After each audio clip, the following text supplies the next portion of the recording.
That's the essence of creativity. It's just this epic collaboration on so many levels, and the body is the interface. Without it, we're not even whistling Dixie because we ain't whistling. We're not doing much without the body. We're not doing much. I love that. We're literally just particles of light or whatever your belief system is. The body is this incredible interface for all the energies, all the frequencies, all the creativity.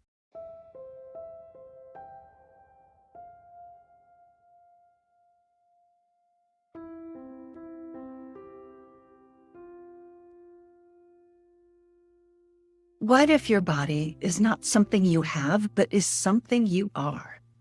Welcome to the Brilliant Body Podcast. I'm your host, Mezey, somatic therapist and sexologist with a lifelong fascination for the challenges and opportunities that come with being the bodies that we are.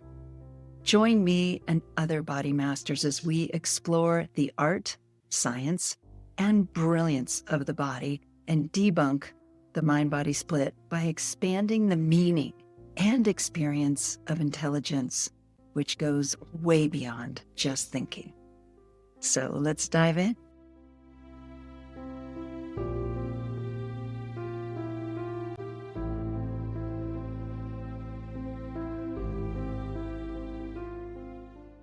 My next guest, Gary GOTTSELIG, is a creative ignition coach, author of #1 Amazon bestseller poetry book, A Legacy of Rainbows, and creator of Unleashed Somatic Dance. He works with writers, poets, and creatives who know they have a book inside them, but keep getting stuck. Through somatic practices, breath work, and movement, he helps them burn through self-judgment so they can finally write the book that's been waiting to come through them.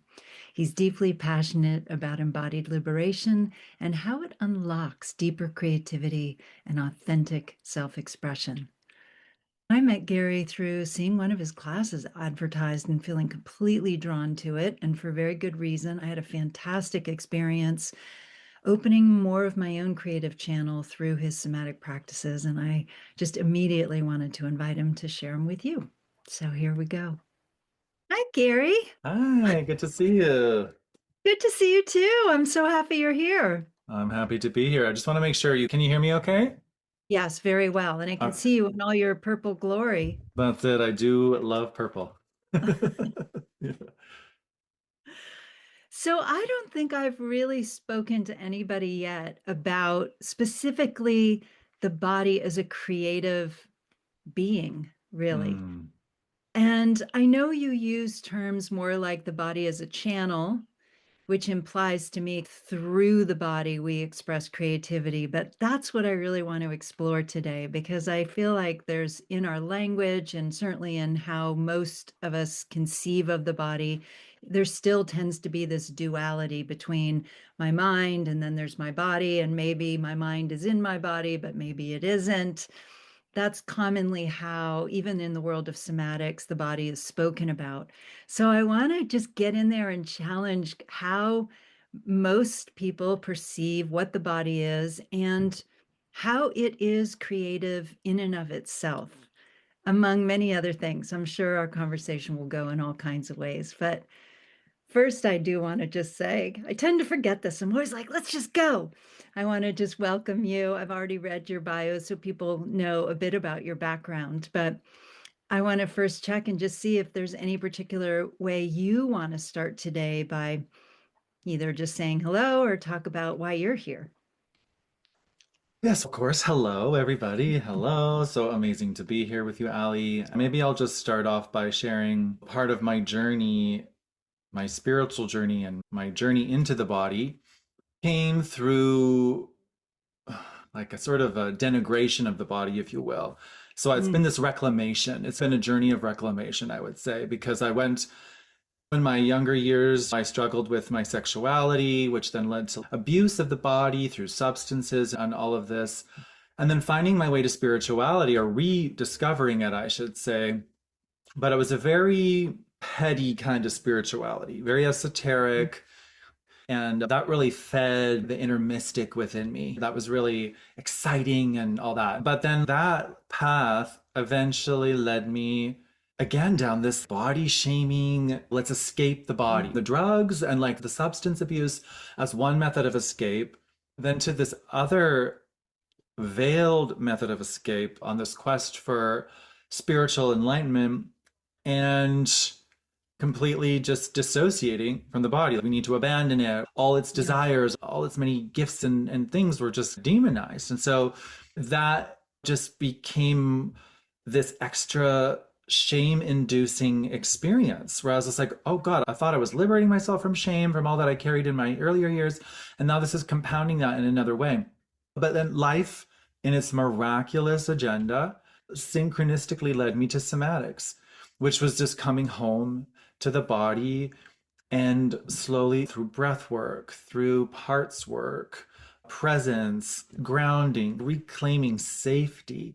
And as I started to dive into those somatic rabbit holes and do somatic trainings and reacquaint myself with the intelligence of my body and the vast store of wisdom it holds, and that began to unlock my dormant and also repressed creativity. Mm. Like I had shoved that down into this compartmentalized place inside my body because it was very unsafe to shine when I was younger. That's how I felt, very dangerous to shine. I equated being seen with physical assault, dangerous things, growing up in a small town, all that. Not to say that I didn't have my flair and all this, and my personality is very flamboyant and creative all on its own, and little pockets of creativity, but nothing consistent.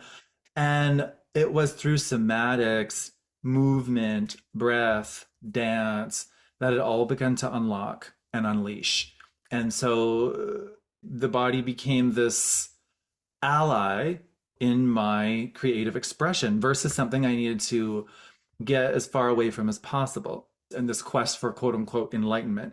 So again, it was that dance literally between enlightenment and embodiment and marrying those because enlightenment does have that kind of mind centered, it does have that split, that seeming Yeah. split between mind and body. But now what really excites me is this more integrated approach, this marriage of masculine and feminine, enlightenment and embodiment, creative expression through opening up the body, clearing the channels, and letting it just flow from the aliveness.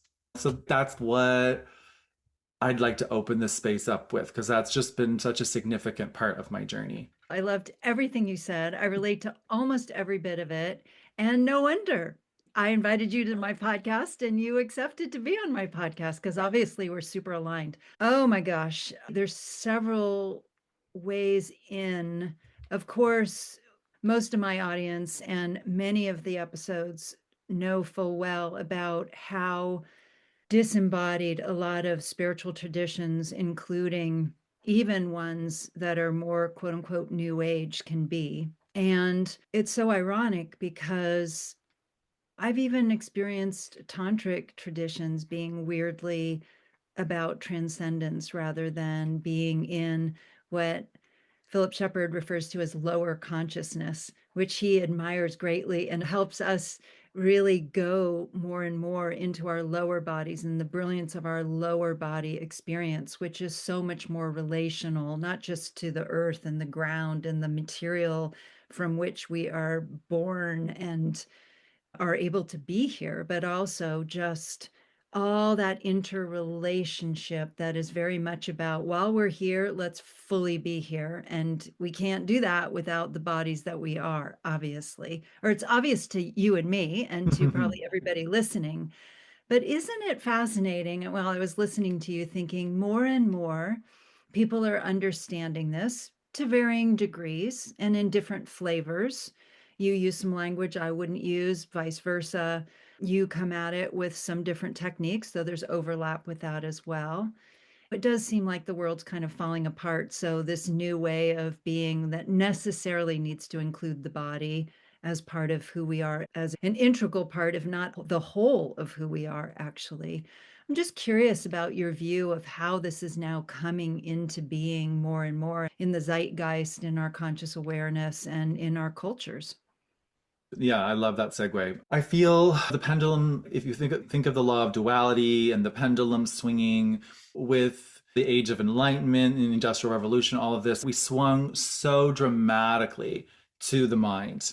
Anything of the body and of the spirit was just completely relegated into woo and abandoned. And if we're just looking at things big picture, maybe that had its role. But now I think we're starting to come back to a deeper realization that we as a species are going through a collective mutation. And that's going to require, at least from what I've read and what I'm intuiting in myself, that we are willing to face what we're holding in the body. I think that all that quest for enlightenment, the higher frequencies, all of that, I think that doesn't land in the body unless we've gone in and brought presence and awareness to what it's holding. And again, not that our whole life needs to be unpacking trauma and getting stuck in woundology and all of that, but I think instead of just putting, as one of my mentors would say, band-aids over bullet wounds, we need to be able to be with what's here. And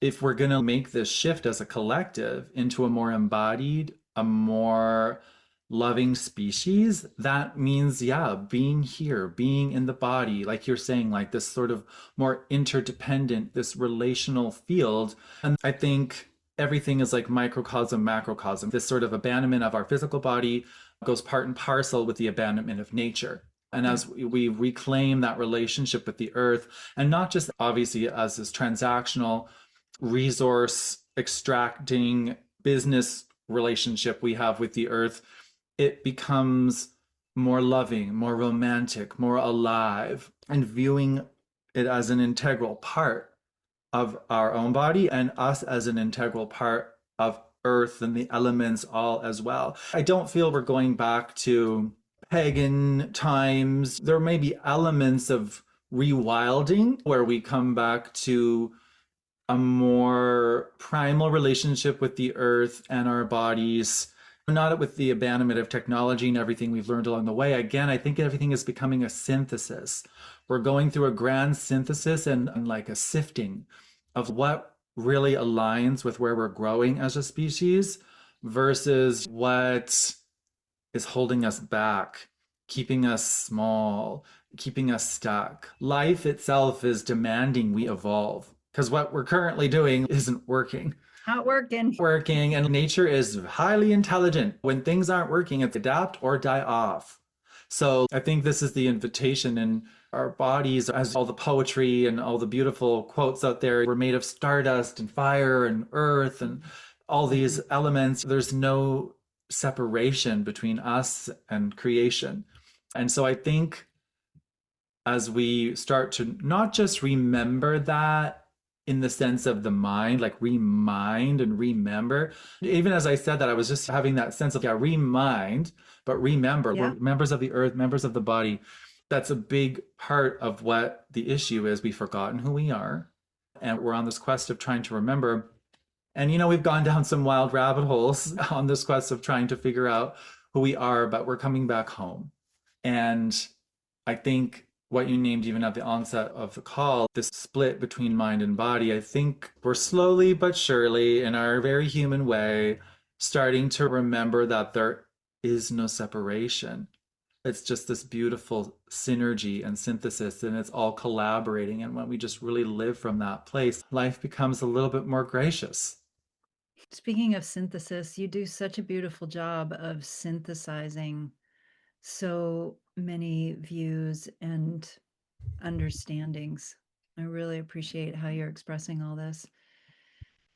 One of the things I'm thinking about while I'm listening to you is multiple conversations I've been having with myself after having a conversation with another past guest on the podcast, Mona Wind, amazing spiritual teacher. And I've been thinking a lot about objectification, which has implications in dualism and this left brain sensibility that big brained humans are so proud of. And yet it has wreaked so much havoc because we are able to slice and dice and objectify and have the illusion of this separation between this is me on the outside or looking in or at others, even at ourselves, and not really experiencing ourselves as the beings that we are. And we certainly often don't experience others or the planet or anything and everything as all of what it is. We're needing that corpus callosum to be able to meld and merge, and I'm making this kind of infinity sort of experience of movement within not just the skull brain, but the full body brain that is able to integrate into the delicious and genius of subjectivity that has so much capacity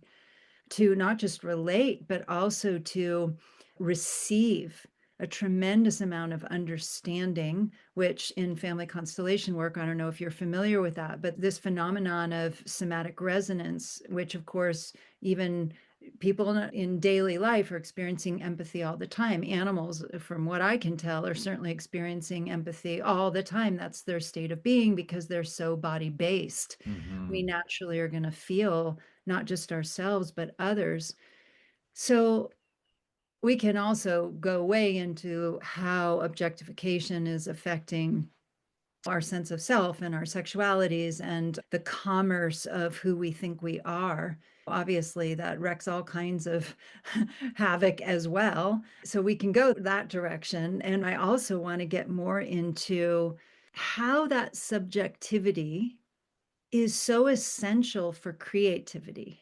Yeah, I like that angle. I like that trailhead because you can redirect me if I veer off. But, when I heard that, what was coming up was I was thinking some of the poems that were Mm. in my book, A Legacy of Rainbows. And there's a lot of them are inspired by this sense of connection to life, to nature, almost romantic, where I don't feel it was like an objectification. There was just this kind of relational reciprocity where life is communicating and I'm receiving Yeah. and realizing, how do I put that into words? This sense of being part of this greater whole, not like this hyper independent individual. I'm Mhm. in this field, I'm in this collective field. And so much of my poems, particularly ones I wrote about nature, which were quite a few, when I was writing that book, I was just in this endless love affair with the intelligence of nature, the beauty of nature, and just really feeling on a deep level that, yes, I get the whole subject object thing, but I remember reading about something like this in the Yoga Sutra. As I would feel into like trees, for example, yes, I get on a mental level that we're separate, different Mhm. body, different flow, but I also would feel the more that I was in adoration, admiration, there would be this collapse Mm. of subject and object. And then there's just, like you said, the somatic resonance that flows. Again, I was just thinking like empathy for nature. There's another one of those splits that we're healing, I think, as a collective, is we are nature. We're not, there's the forest, aka nature, or the ocean, aka nature. No, again, that's the objectification. That's separate from me. That's different from me. Versus, no, we're all like an ocean and a drop in the ocean. It's all just one relational field. Mm. And a lot of my poetry came from that place, writing from that place of relationality, connection, and just that dissolution of the idea that there is a subject and an object. Yeah.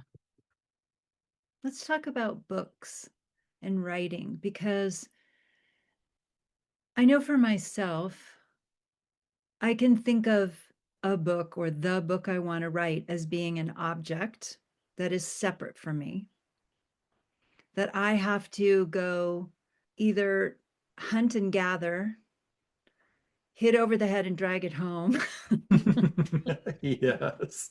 grow it out of the earth or grow it out of me, but it's a thing that is not necessarily me. It would come from me, but it's not me. So, what do you think of as a work of art in regard to this conversation about object versus subject?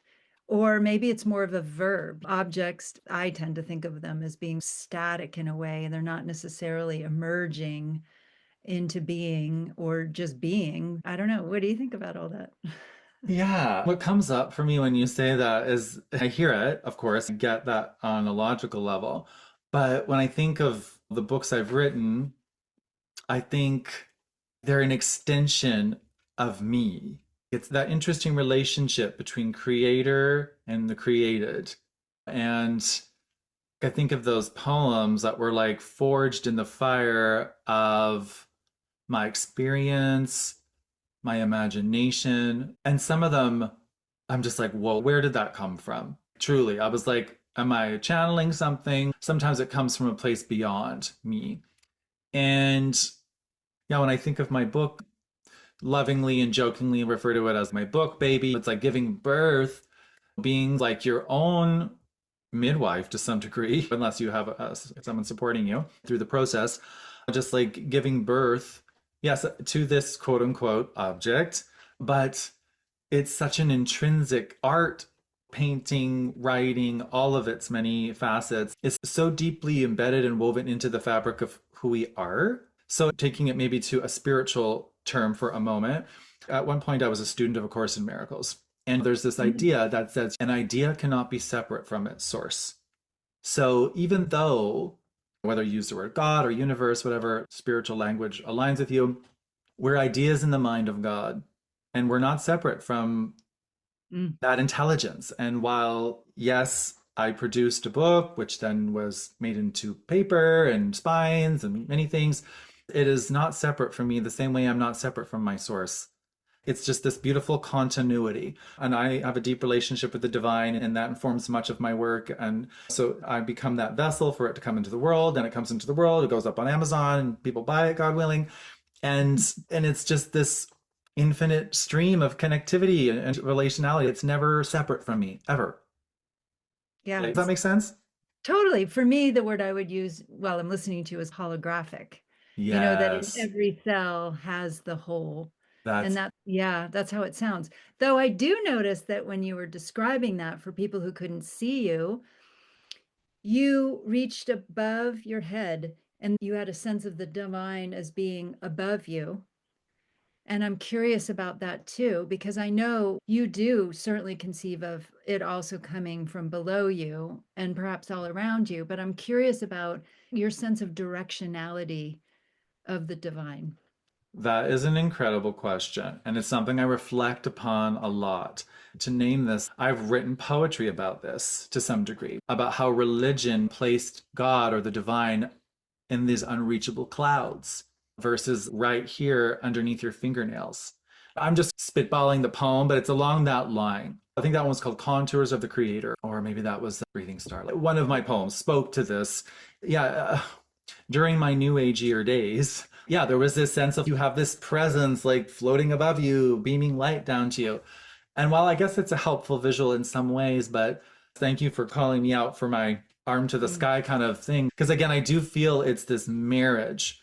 There is nothing, quote unquote, out there. When one of my most transcendent experiences I ever had, beyond psychedelics and those kinds of things, I was just literally cleaning my room and I'm like, oh, I'm going to take a little dance break. So I put on some music, cleaned up a little bit, and I started to dance. And this isn't something I've been able to replicate. It was a once in a lifetime thing. And all of a sudden, I start to notice this vibration in my body. I'm like, whoa, this is like really potent. And then I just had this spontaneous knowing to sit down at my computer, turn on my recording of a drone, like a monotone sound, and start toning. And I started to tone like just vowel sounds. And no joke, Ali, my consciousness, I went fully multidimensional. I was still in my body, but my body lost all sense of separation from anything. I felt oneness with all creation. And I literally experienced, and not from like an imaginational or imaginary kind of way, I literally experienced the entire universe inside of me. And I saw Mm. it, galaxy upon galaxy, endless. And I started to speak beyond with no volition of myself, like the words weren't coming from my conscious direction from the mind. all is within. And I started to laugh hysterically. Like I was in such a state of spontaneous bliss and spouting these words of divine wisdom. And then slowly it started to taper down and the frequency just came back to regular life. And I was just, whoa. So that was this visceral experience of the sacred and the infinite nature of the divine within. I didn't have to skyrocket. It was all just right here. I was literally, the universe is within me. There's nothing out there.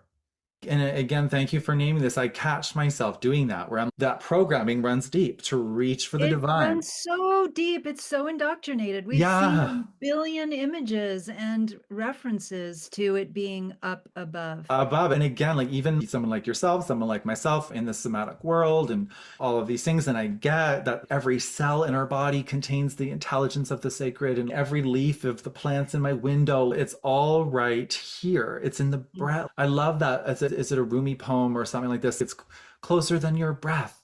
The spirit is closer than your breath. And I didn't even grow up in a traditional religious household where this was indoctrinated into me. It's just so in the cultural field, it's in the morphic field.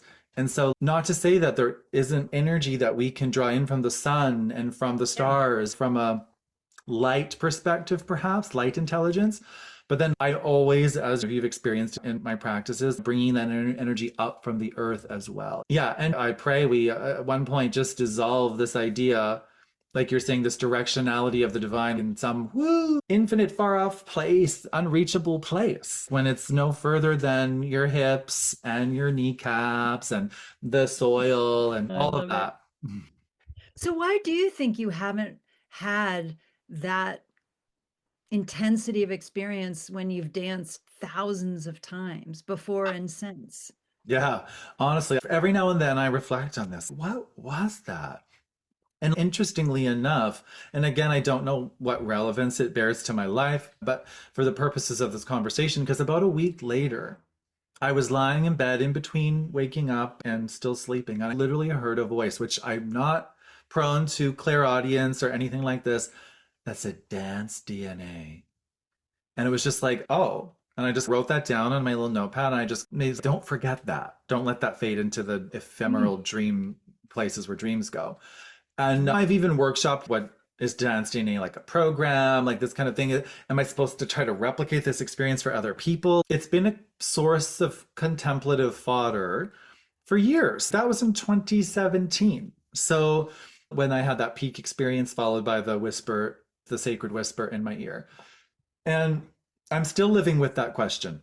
What was the ultimate purpose of that? And I even asked a coach of mine once, what was that? Am I supposed to develop a program out of this? And he said it could have just been like this sort of spontaneous moment of enlightenment where you were just gifted with this glimpse, as some mystics are, you're gifted with this glimpse yeah. of what's beyond the veil. And I try to remind myself that because, as we know, in the world of form and the world of matter, it's very easy to be tempted to seek outside yourself and layering all the somatics in on that, anxious attachment style, all these things. So I even try to remember that which I'm grasping for, my wounded parts or what have you, the true nourishment, and not to say that we don't heal in connection, because of course we do, but there is something to be said about connecting with that source within and letting that be a source of sustenance for your wounds, your healing, etc., from within your own body. I love my mentor in somatics was like, you are the drug. You're your inner pharmacy. You've got it all in here. You can nourish whatever unmet need you're trying to soothe and or liberate can to some degree come from inside the body. So will that dance transcendent experience reveal itself at some point in my life, or will I cross the veil and learn the mystery beyond? Truly, it's a mystery to me as much as it is to you. I have an idea what comes to mind when you say dance DNA. Okay. It makes me think about epigenetics and how our environments and circumstances will either turn on or off different chromosomes. And certainly, had I not spent decades dancing in my life, I doubt I would even still be alive because I'm sure that affected what expressed and what didn't express, even on the level of DNA, in Ooh. terms of how that translates to illness, for example, or how that translates to transgenerational trauma and how I wasn't or was expressing that, all these things. So I'm wondering to what extent dance is another means by which we either turn on or off our more generative chromosomes. Just a thought.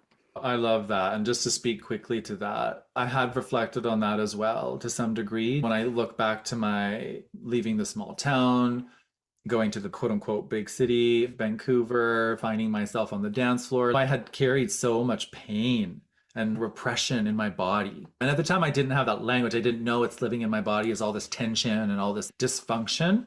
And even though a lot of that was fueled by substances, there was this incredible release that came from just days upon days of dancing. For years, my life was centered around a dance floor.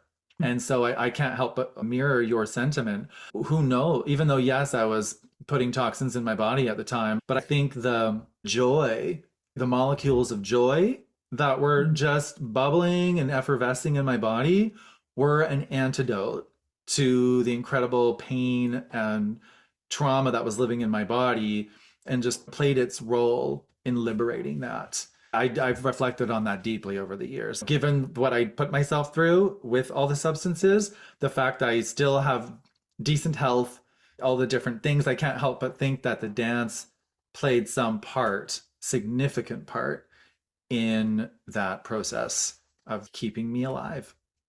You know what I think it is too? When we're so attached to the locus of our identity being our stories, our particular physical forms, our ailments, our abuses, all these things. There's a particular, you can call it a narrative or an ego or your history, whatever you want to call it. We can get so glommed onto it, so melded with that as our identity that it's very difficult to change it because that is where we feel located. And I know for myself, particularly because I did decades of five rhythms.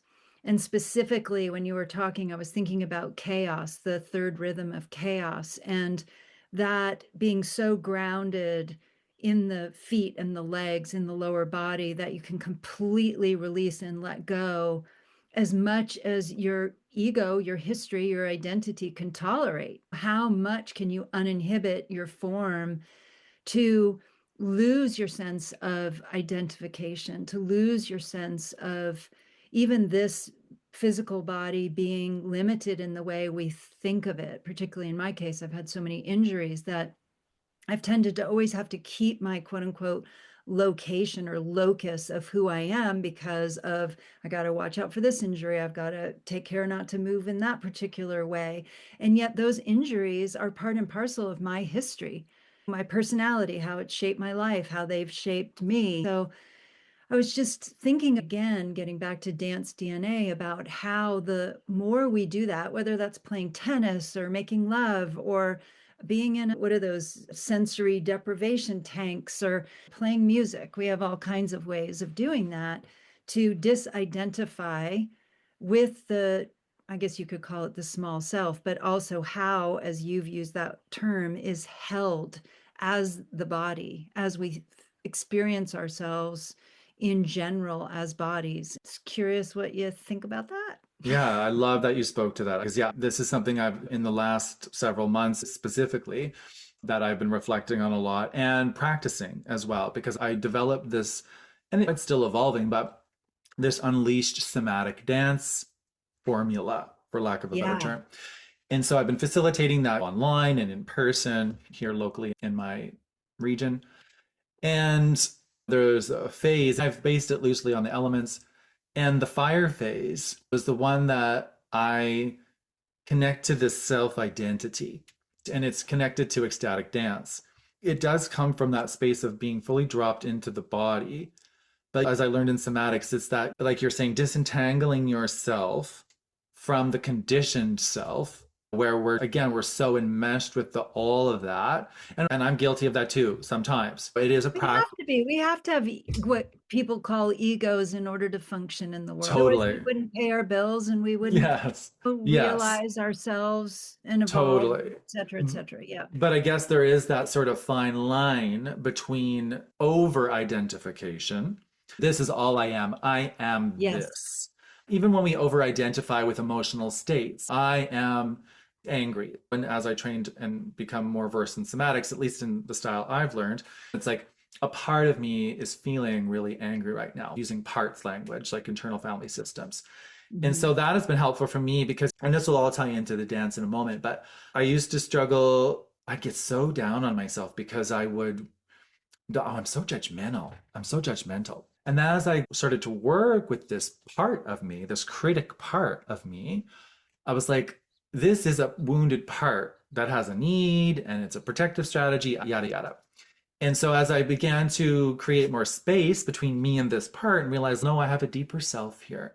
There's a deeper self underneath it all that's not entrenched in all these identities, all these different little parts of me that make up this personality of Gary. And so I find as I've been, again, exploring this somatic dance, how can ecstatic dance, even as I'm cueing it for the participants, I'm like, let your soul take control in the sense of give permission to that deeper essence of who you are that burns beneath the stories. I like to use kind of fire language. You're probably in some of my work, it's my element. So it's that presence, that flame of life, whatever your soul, whatever you call it, that burns beneath all of that noise and all of that identification station that we've created. And like I find the dance, you named 5 rhythms. I've participated in some of that over the years too. When you're able to kind of get really into the body and dance and release from that place. And again, the movement, even from a very physiological level, generates energy, ATP. It's like fire. You're burning through what the body's holding, the stagnation, the attachments, all the things like that aliveness just starts flowing through the body. And I think there can be, at least to some degree, if you allow it, this surrendering and this loosening of this rigid gripping to these identities where the soul gets to be embodied. It's not, again, this separate amorphous thing that's outside of us. This is the sort of energy and the sort of underbelly of everything that is coming alive. Even what you participated in the workshop I did the other Sunday, ultimately using the breath, the dance, the somatics, the grounding, and the stillness and the connection is to ultimately facilitate, the way I'm seeing it currently, anyways, this opening in the body for more of your creative essence, the truth of who you are to express naturally, like it was designed to before we got conditioned and programmed by childhoods and cultures and so many things. Again, it's the dissolution, it's the loosening, it's the burning up, it's the sweeping out of all that's in the way of this deeper self. And again, to forgive my earlier reaching for the stars motion, I do strongly believe and tangibly experience this. It's in the body. That's it. As I'm listening to you, I'm just seeing the images and the reality of how the ultimate creativity is the regeneration of cells. The division of cells originally in the bodies that we become, but also the regeneration that is constantly happening as we speak, as we breathe. We are regenerating millions, billions, trillions of cells constantly, which I forget all the time. How much more creative can you get?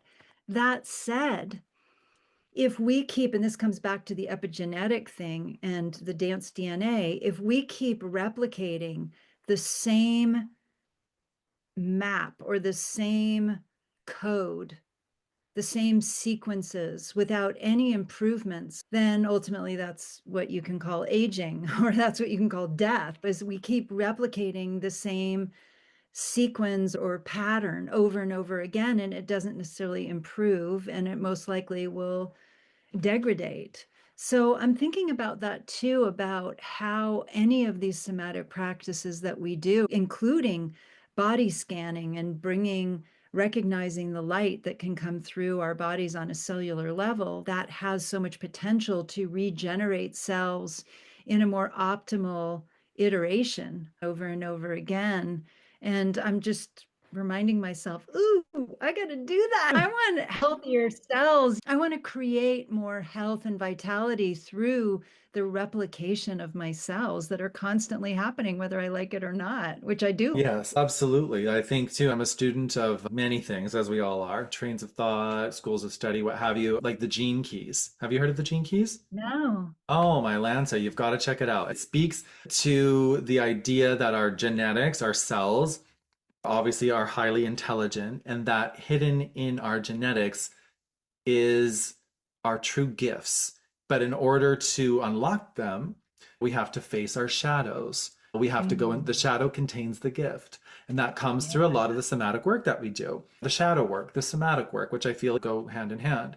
And as we do that, that deeper excavation of what the body's holding and what's hiding in the shadows, we liberate more life force. We open up the potential again for this natural flow of vitality because we know in the somatic world that when there's the calcification of emotion or the chronic tension, the dehydration of the fascia, like so many things that are circumventing that natural flow of life force, generative energy. I think this is where this kind of somatic work is so important. Again, speaking to the formula that I led through the workshop, it's inspired by nature because nature is ultimately generative and always trying to bring forth more life. That's nature's agenda, is to bring forth more life and the greatest expression of life, of which we are an integral part. And so when there's stagnation, these sorts of things through repressed emotion, all the different ways that we hold and clench and block and create obstruction in the body, when we begin to liberate that, you're talking about cellular health, I think that's when that just happens naturally because we're working in harmony with life, we're working in harmony with nature, and our bodies are wildly intelligent. And when our bodies are given the right conditions to thrive, it's inevitable. The right food, the right environment, the right creativity, the relationships, all the most nourishing elements of life, which are reflected to us through the book of nature. When we're living in alignment with that, our cells can't help but glow and radiate like little suns. I love it.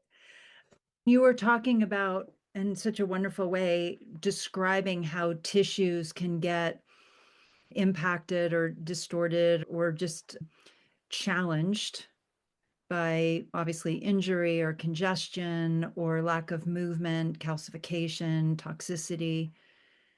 But what is your view on how actual emotion and trauma is, quote unquote, held or recorded? Or what other words would you use? And how do you think that actually happens? Whether I'm asking physiologically or people talk about it as if it's literal, and I feel it is, and I experience that it is, but I don't know how it is. Do you? Good question. Yeah, let's unpack that and see if we come up with Yeah. something. Because, yeah, it's something I'm curious about too. Because, again, from a metaphysical perspective, all thought creates form on some level. So, if we're looking at it holistically, yeah, how do I put this together coherently? I'm thinking of things on level of frequency and density. We've got thought, we've got emotion, we've got the body. When everything just gets stepped down in frequency, when I think of energy from light or sound to light to form, this kind of thing. So I can't help but wonder when painful things happen to us that we don't feel safe. I'm just trying to look back to my own experiences, the fear and the fight or flight responses that would happen during certain circumstances in my childhood and my teenage years. And we know in the somatic world, the holding of the breath, the flow of life stops. There's that tension, like I'm in danger. There's a legitimate threat to my well-being and my safety here. I'm just thinking back to very specific circumstances in my own life. And then I think, yeah, that energy gets held. It doesn't have anywhere to go because I didn't complete its natural expression. I didn't, in those instances anyway, I didn't know what to do. And I didn't feel safe to do it. I didn't have to have a tantrum or all those different things. I didn't have the emotional intelligence to move that energy through. So then it just starts to live in my tissues. I had growing up a rageaholic dad. And so anger was a very challenging emotion for me and still is. I can access it much more authentically now, but it still doesn't come very naturally. And I, Mhm. interestingly, struggle with a lot of liver gallbladder kind of Mhm. challenges, which stereotypically in Chinese medicine or somatics and energy work, that's an area that holds that. So I've had this thought too. My grandfather was a rager. My dad was a rager. I became the opposite. I became the more repressed element, the people Mhm. pleaser, all that. And so here I am still living with this Yeah. situation energetically. And it's palpable. This isn't, I'm just saying, oh, it's in my tissues or whatever. It hurts. There's like actual pain Yeah. involved, just to make that very clear. So, and just to be completely transparent with you, Ali, I've done a lot of somatic work. I've done cleanses, I've done somatic work, and it's still there. And then I've read Yeah. about the intergenerational nature of it. Like maybe I'm liberating it for the family tree because they had, God Yeah. bless, they didn't have the awareness. That's just, they were very collapsed into their identities and all those things.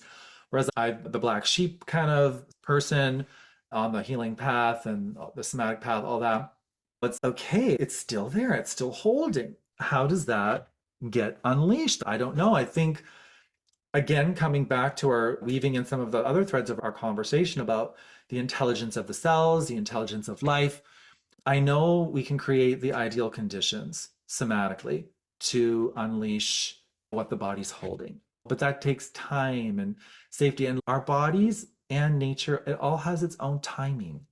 So it's, yeah, we're holding, we're gripping, there's still discomfort in the body all these years later. I've done so much work. What the heck? What's happening? Yeah. Why isn't the body letting it go? And I hear this from a lot of people.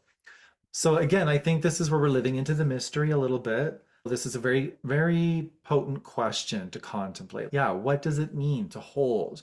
What does it mean to release? What does it mean to live with what the body's holding without this agenda? Because I learned in my somatic training anyways, so obviously on some level we want to feel better, right? We want to feel better.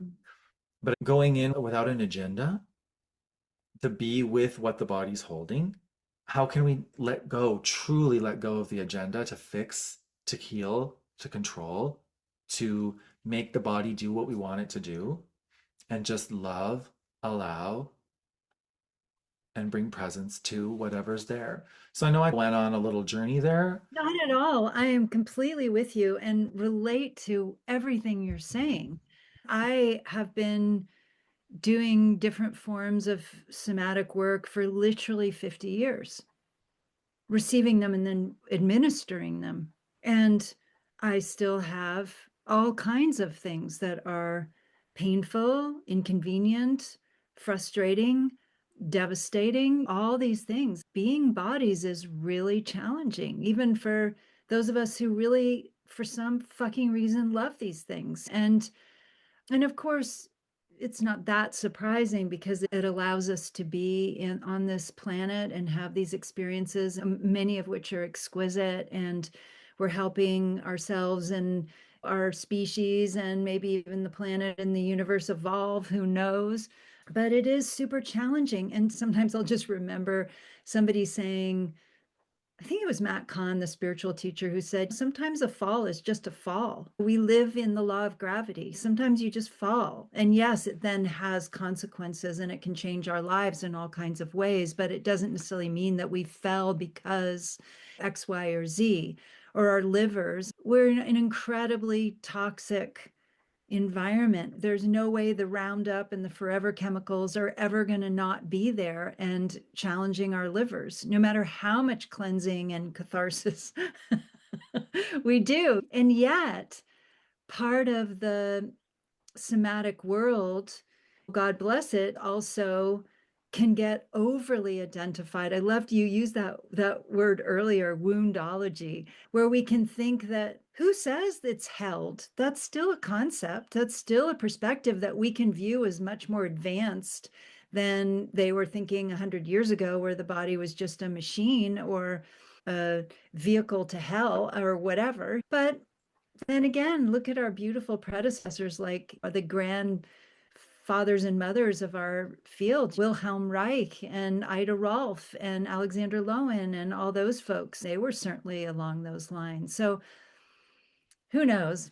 I haven't figured it out, but I do know that it's much more mutable than we think because our minds like to grasp onto things, and even a word is a fixed experience. And we conceive of our bodies and we constantly objectify them. Even by using the word hell, that's an objectification in a sense. Whereas your liver may not hurt at all at the moment. Maybe it doesn't. Maybe it won't in 5 minutes. Maybe it will. And then we come back around to presence. A good segue, by the way. So let's talk about the nervous system in regard to creativity. Sure. I was thinking about this earlier about how people refer to the zone. And I was thinking about it in terms of runners, because I remember that being when I first heard it was in terms of marathon runners and athletes. I don't know if I first heard that in the 70s or something. And I was thinking about the experience you took our class through and how it puts us in what we can refer to, and you may have even referred to, the zone. And I was thinking, wow, is that a sympathetic state where you're very focused, but not in a hypersympathetic state? You're still in that quote unquote window of tolerance. Is it in a parasympathetic state where you're relaxed and open? Is it some combination of the two? Is part of why it feels like a zone because it's this magnificent balance between the parasympathetic and sympathetic nervous system? And then I thought, what if the parasympathetic and sympathetic is still another bifurcation that humans love to do? And in fact, it's a continuum and a symphonic experience that's constantly, of course, it is constantly moving and melding, unless perhaps you get quote unquote stuck in one end or the other due to trauma or due Mhm. to a chemical imbalance or something like that. So, what do you think about the zone and what's your experience of it? How do you conceive of it? Yeah, that's a good question. Yeah, I love that. Ultimately, the way I constructed that experience is that from my own experience, again, like I said earlier in the conversation, the distinct lack of safety in the body when it came to creative Mm. expression. So, opening up the creative practice, not only by grounding in the sense of creating at least a foundational level of safety. So, the nervous system can relax, there can be a bit of a shift into the parasympathetic, but there's also, again, that sense of plugging in to the creative intelligence of the earth itself, plugging into this incredibly creative force and intelligence. That's how I see the earth. And so, at least from my experience, one way to start dropping into the zone, just letting go, because again, I think the zone can be interrupted when we're overly occupied in the mind. This is why I think somatics can be a beautiful facilitator of, at least to some degree, facilitating our entrance into this quote unquote zone, because we're clearing the channels, we're grounding the body, we're becoming more and more present in the moment. I haven't studied the zones so in depth, but from what I recall, I remember even watching the movie based on that book, The Way of the Peaceful Warrior, and Mm, where the Socrates dude was training that Olympic athlete, and it was all about presence, being yeah. so in the moment to reach Mhm. those extraordinary heights and capabilities.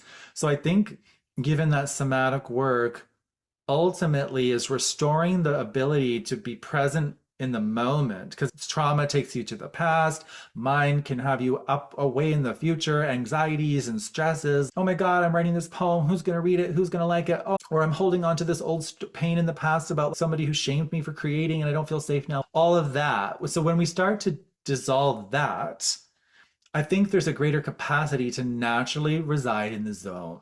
When I think of all the somatic work I've done, Allie, to open my channels and just keep a clear vessel, for the most part, and I pray this doesn't sound too egotistical, but my channel is quite clear on a day to day.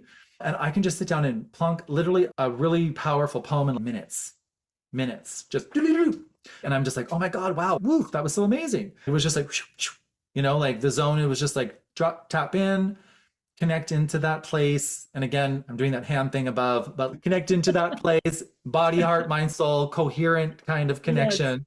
And then just be that stream. I'm just the vessel, the conduit for that creative force and intelligence to move through my hands onto the keyboard or paper.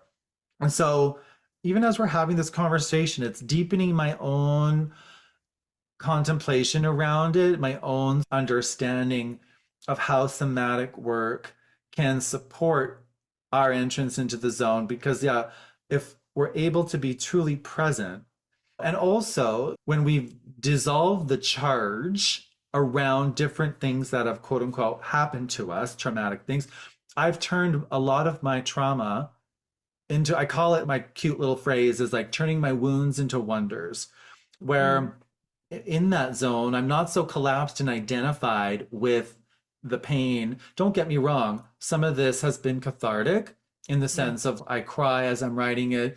There's big releases and whatnot. But I think that's just part of the purification process.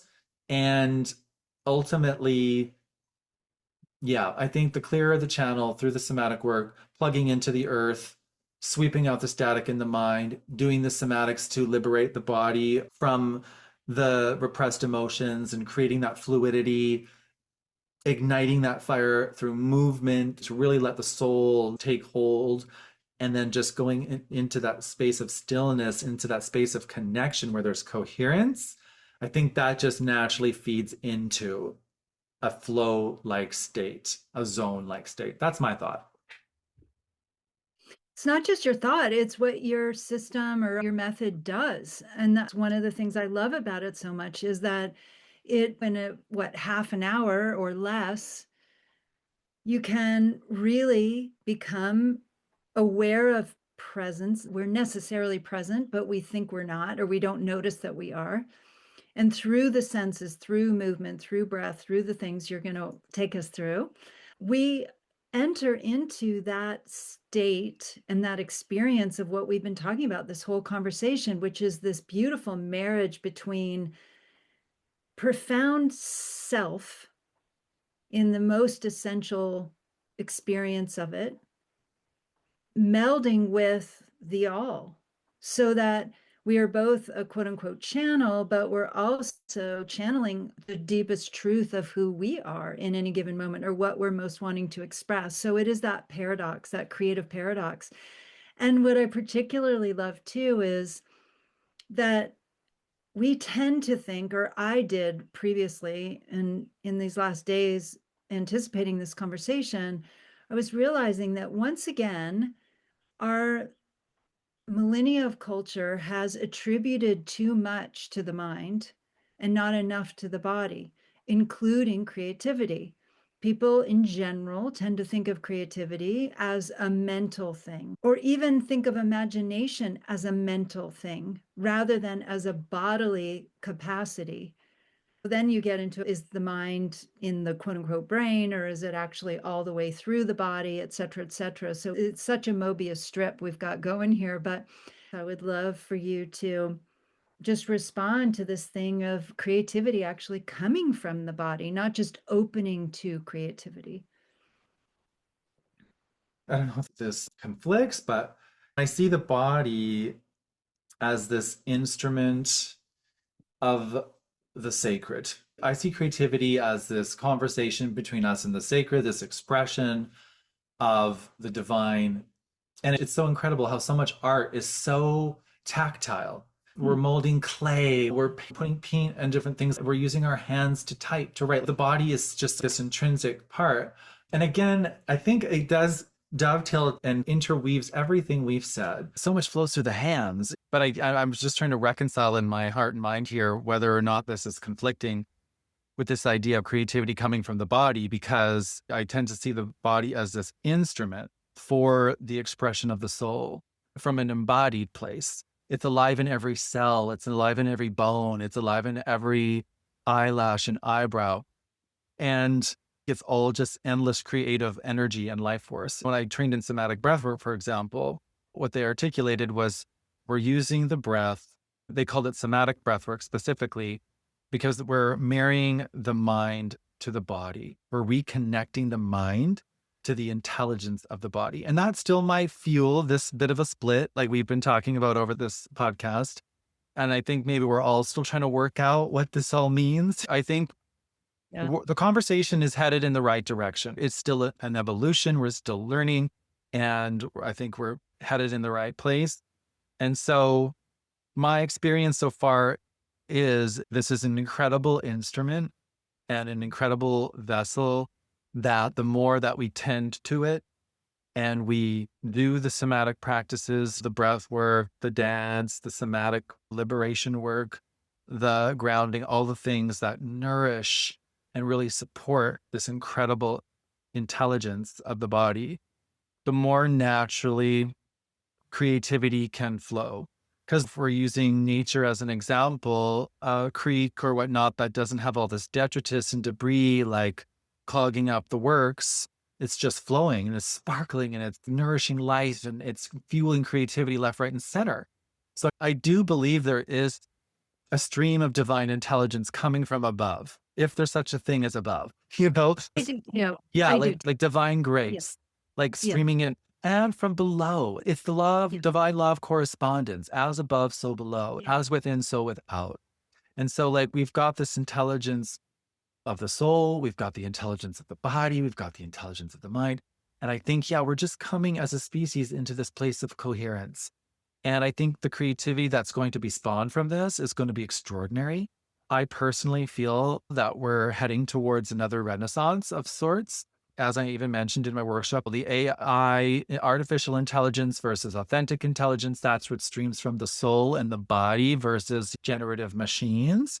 Even though that might have its place and its role, I think there will be this incredible birth or a rebirth of genesis of incredible creativity from the soul. Because again, as we come into deeper relationship and deeper remembrance and deeper embodiment, we just can't help it. I think we're coded for creativity and we can't help when I am in that space, quote unquote, coming back to the idea of the zone, I can't help it. The poems, like, I'm not kidding. When the dance takes over, I sometimes can't get to my phone fast enough to record the poetry. Or when I was writing my book, I was doing the breath work and the poems were flying out on wings of tears out of my eyes. It was just remarkable. So I think given the rise of this kind of work and the surge that we're seeing across the healing field, the spiritual field, that there's going to be also a radical renaissance of creativity, of human soul embodied creativity. That's my projection and vision, and I'm sticking to it. Your lips to God's ears and That's God's right. ears to your lips. Yes, I love it. I love it. By the way, my experience is that this realm is more verbal. I receive a lot of verbal information and guidance that's higher up in this space. That's my experience of it. And my lower space is more sensational, less verbal, more bodily oriented language. That's my experience of that. And they can certainly, using that word again, meld and inform each other and flow. And there's not a big distinction other than higher up tends to be more verbal. I just wanted Mhm, to add that. mhm. Okay, just a few more things, small Sure. things, Yeah. hopefully. When you're talking, I'm keep seeing the image of a violin, the instrument. Does it make the music? Or does it just reveal the music when it's played in a certain way? And I think there's a beautiful analogy there because music actually exists. It's everywhere all the time. But unless we have those relationships instigated by the player and a really experienced player, it's going to be more harmonious and more melodic and more magnificent than if it's somebody plinking and plunking. But the violin player doesn't create music, they reveal music in a sense.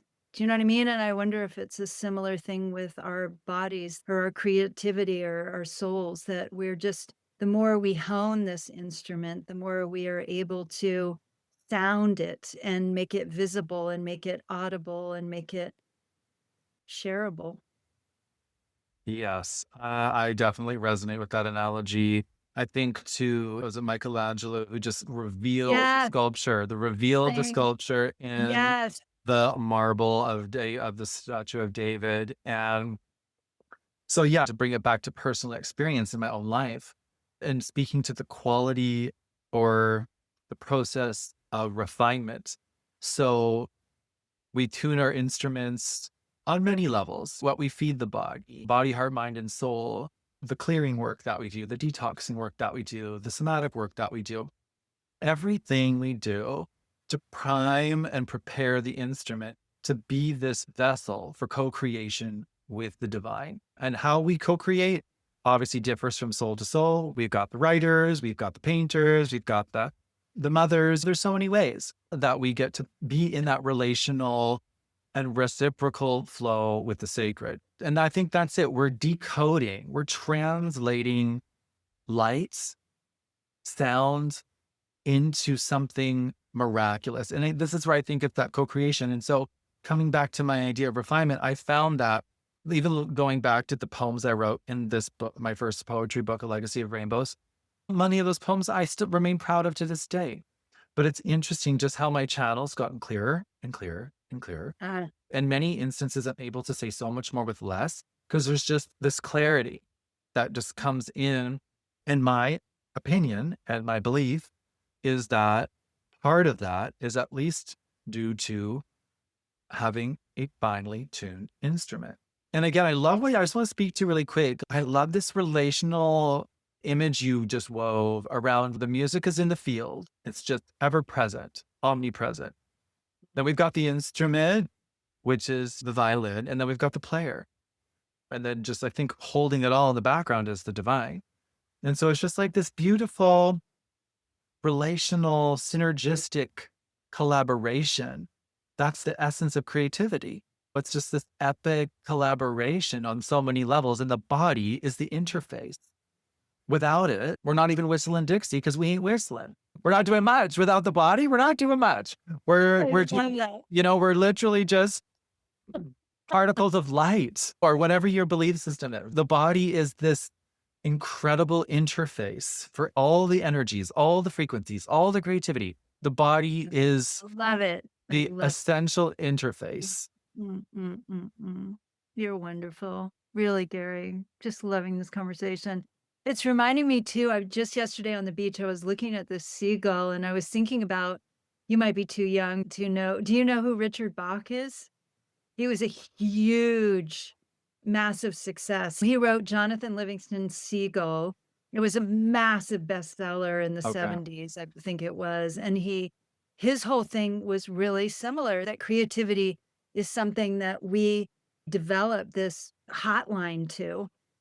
And actually, for that matter, Liz Gilbert talks about that, that there are, I mean, her amazing book, Big Magic, talks a lot Hmm. about that, that creative things, books or ideas or any kind of creative entity is an entity that comes and visits us and asks to be spoken or moved through us, expressed through us in some way. And we can agree to it and take it on as a project. Because, of course, there's also, and I'm going to try to make this the last topic today, there's also skill. There's also discipline, whatever discipline means, which Hmm. has to do with time given, is certainly a huge aspect of discipline, is the follow through, the stick to itiveness, then finding the editor and doing the publishing and figuring out Amazon Marketplace and, all that stuff. We can be channeling in amazing stuff till the cows come home, which might be just fine and dandy for a lot of people, that is enough just to be in this constant creative flow. And then there's a whole other question of, well, what are you going to do about it? What do you do with it? Do you do anything with it? To what extent is creativity also about sharing with others? And it may not be for a lot of people, or people want it to be, but they can't manage it. They can't get it there because they don't have the skill or the discipline or all those rudimentary tasks that can be so cumbersome for a lot of us. And so we don't get our books published because we can't handle all the shit that goes into having to do it, or getting to do it. So just your thoughts on skill and discipline and actual manifestation of taking product, to put it crassly, to market so that it can be shared with more people. Yeah, that's a beautiful question because this has been a lot of my messaging lately that I'm speaking about. It's particularly on the subject of discipline because obviously there is an element of discipline that's needed, particularly with writing a book or anything, the stick to itiveness, as you say, sitting down, writing every day. I think there are a couple parts I want to speak to about that. Number one is this is where the somatics can come back in because a lot of what fuels this, and it's something I struggled with for years. Okay. In the email I just sent out this morning, spoke to this about, I even thought I'm just not wired for this. No, I don't have this capacity to commit or stick to anything. I'm a shiny object syndrome hummingbird dumping from flower to flower. And I've got a million great ideas and, just nothing ever really lands enough for me to commit to it.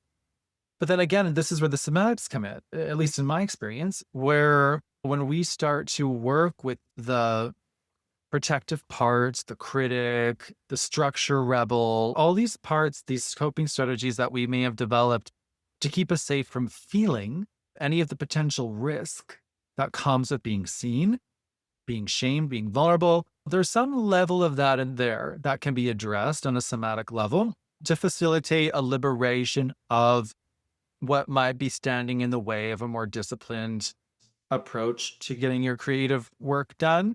That's one angle. And two, this is where accountability and community, I think, play a part in creativity. We get the right level of support that I think it's Marie Forleo, a big successful business coach, says everything is figure outable. And so even though these things, like you say, may appear cumbersome, and yeah, so much of the creative or healing work or whatnot, this day and age seems that it's marketing and posting on social media and raising awareness about your work, if that's the path you choose. Of course, there are those artists that are not, they're moved by soul versus sale, and they just want to focus on the self-expression element and just hang their paintings in the home gallery. And that's great. They're not out to share or be seen or any of that. And I think we all get to decide that for ourselves, and we have to listen to what feels true in our soul. And if it's, again, coming from a place of just true soul fulfillment, or is it coming from fear of being seen? Those are different things we all have to discern for ourselves. And if we so choose, if it's an issue of being seen, then yeah, to get support to do the work to move through that so that, you can overcome those obstacles one at a time to get your book up on Amazon. Again, it's all figure outable. I really believe that. And so I think that marrying the practical with the somatic, it's kind of a perfect blend because, you're doing the work that is going to fuel your capacity to be with what might feel uncomfortable for the nervous system. I know I have dear friends who just really struggle with technology. Oh my goodness. To me, it comes second nature. I'm designing websites, I'm doing this, I'm doing that. To me, it's like a no-brainer. But to some people, their gifts are more developed in other areas. And so for them, it becomes very challenging and a roadblock to moving ahead their business, their creativity, or what have you. And this is, again, where I think we invoke support. Get the help you need to get things done. Like, this is where art can be collaborative and creativity can be collaborative. And we don't need to be on these island retreats, painting in the jungle by ourselves. Like, there's a lot of support out there in the form of freelancers and friends and different things. Yeah, we get to be in our zone of genius, of course, our happy place, our creative place. But then also, if it doesn't come naturally, if all the administrative angle and marketing of things might seem insurmountable and or frustrating, there are ways to get through that. Yes, a good time and place to also mention, which will be in the notes, your fantastic offerings that are a marvelous way to get support for people to not just become their wide open channel selves, but also to take care of more of the practical. I don't know if you want to mention anything right now before I ask our final two questions I ask everybody. Sure, yeah, maybe I'll just quickly name, I don't know when this episode goes to air, but one of the main challenges that came to light when I did my last event was the inner critic, but how this masquerades in many ways to hold people back from writing their book. And that can, of course, this can apply to any creative endeavor. I think the inner critic has probably killed more books than any publishing house. So I'm launching an event. I thought, how can I support people? How can I help them? And I just thought to my own journey because I have had one hell of a journey with my inner critic. It has been one of my most significant challenges, I would say. And I've come to learn through somatic work that it's a protective strategy. It's a protective part trying to keep me safe from the perceived threat of being visible, judged, shamed, humiliated, etc. And so I've designed what I'm calling Blaze Across the Page. It's a 7-day challenge where we're going to go deep. It's over 7 days, but we'll have 3 live calls where we'll go deep into different parts of my somatic process to help liberate that inner critic, to befriend it, to meet it where it is, and to give you some momentum towards writing. If you've got a book inside that you've just put off for years, because the inner critic has 10,000 strategies to keep you away from your computer or your notepad, this 7-day challenge is to help ignite some momentum and to bring some peace and liberation to that part of you so that you can get writing. So Allie's been kind enough to include that in the links with this podcast. So be sure to check that out. Yeah, and at the time of this recording, that's only 9 days, 8 days from now, but I'm going to do my best to get this out. But that means most likely you'll be hearing this only 1, 2, 3 days before that begins. So do not hesitate if that draws you, folks, to just jump right on that link and be a part of it. I'm going to be there. I know. Okay, so last 2 questions. Okay. How do you define embodiment?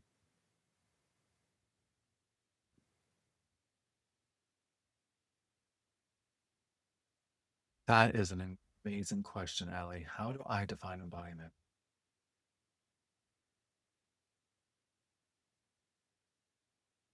I'm just sitting with that for a moment.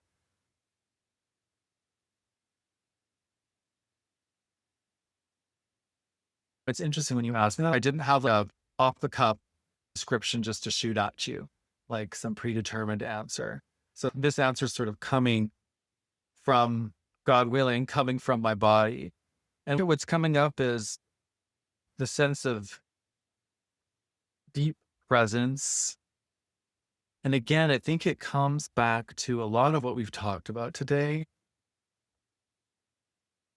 where there's this remembrance that the body is sacred and that the soul lives in the body.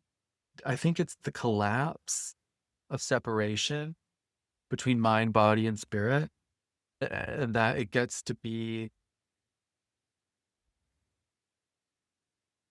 this greater expression of our true nature through the body. We're not escaping. We're not trying to run from our humanity. There's this radical acceptance of our holiness, of just our humanness, a soul in human form. And I think it moves beyond the intellect. It might even speak to what you spoke to earlier about this verbal versus sensational, where I think it becomes this.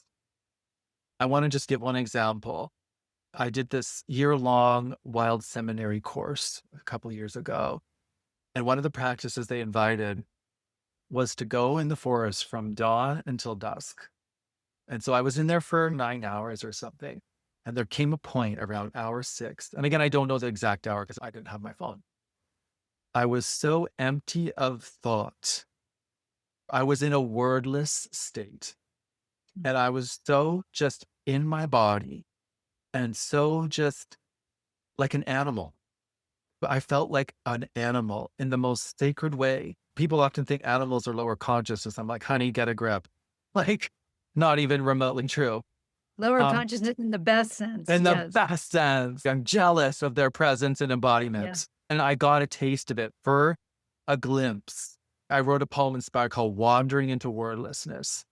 And it was just this epic silence and spaciousness and aliveness in my body. I hope I'm conveying that in a feeling tone. I'm even getting goosebumps thinking about it. I was just so in my body. That was it. For me, you conveyed it in the first 60 seconds after I asked the question, and just the way you sat there to be with and receive and communicate your answer. I could feel it. So that was Amazing. beautiful. The whole thing was a beautiful answer. Lastly, what do you like best about being your particular body? Hmm. I love how much my body loves to dance and just how good it feels, how alive it feels, how soul infused it feels. If you were to ask people what I'm known for, dancing in words, my gift with words and my dance, that's my thing. Yeah, to have this body and to be able to dance. Ah, thank you, body. Because I know not everybody has that freedom and that luxury for many different reasons. But I just say thank you, body, for all your challenges and pockets of tension and unexplainable dysfunction. I love that you can dance through it all and with it all. Fantastic. So let's do it. But I want to just round this out by thanking you so much for this conversation. You've reminded me again of why I even do this podcast, because this is exactly the quality of conversation and the content of conversation that turns me on the most, that I want to have the most, and that I want to share the most. So thank you for such a beautiful, brilliant conversation. Thank you for having me. It's been such a gift. I love talking about these things. And I love that it just gets to evolve and expand beyond any scripts. And we're speaking from the body, from the soul. And I love that. It was so fun. Yeah, thank you so much. And yeah, look forward to seeing you in the challenge. It's going to be a beautiful time. This is an opportunity to deep dive. So Thanks thanks, so Allie. Take All care. right. Bye-bye. Bye. Thank you so much for listening to the Brilliant Body Podcast. To continue exploring your body's brilliance, you can visit the show notes for resources and free events. Also, if you'd like to learn more about working with me, visit alimezey.com. And just one more thing. There's a reason podcasters blather on about ratings and reviews, because they truly help these conversations reach more bodies who are ready to reclaim their brilliance too. And it's so easy. You just go to the main page of the show, scroll down, and look for those 5 stars and click. And please follow us if you haven't already. And even better, write a rave review. I'd so appreciate it. Until next time, as always, even more than ever, keep reclaiming your brilliant body.